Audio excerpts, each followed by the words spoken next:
Welcome everybody to a new My Hero Academia video. And guys, in this video I want to talk a little bit about AIZAWA's talents really quick. This is just a quick guide for you to use as reference in case you don't want to go all the way to the document that I have up.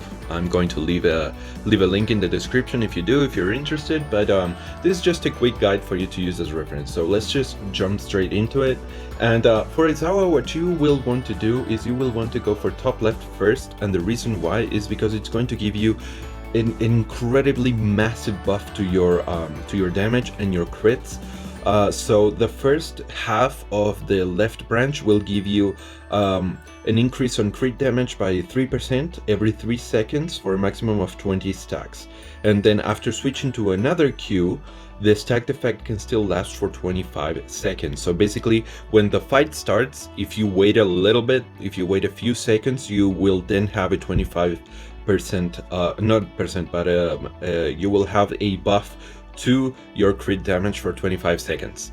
So amazing, right? And then the other one, the final ability in the left branch is basically that if you use your E or your W in any form, you will get a buff to your crit rate and your crit damage of 1% for 10 seconds, and you can stack that 10 times. So you can basically you can get a buff of a 10% crit damage and crit rate for using your E and your W. And if you have ever played AIZAWA, you know that you are always using those two at all times. Anytime that you have E up, you're using it. So yeah.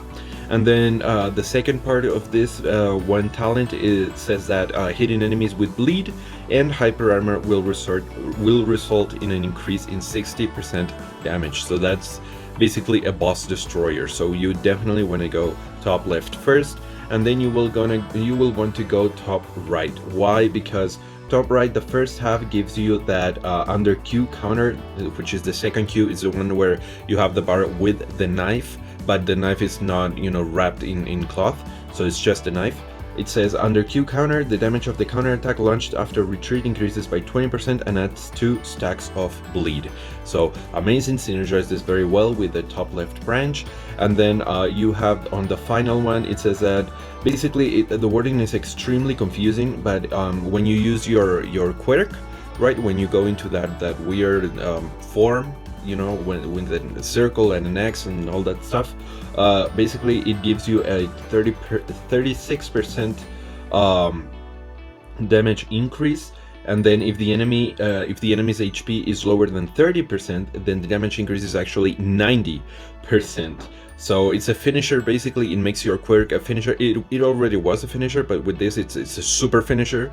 And then if you fail to use your quirk, then damage will increase by 18%. So it even has a fail safe. So yeah, that's amazing.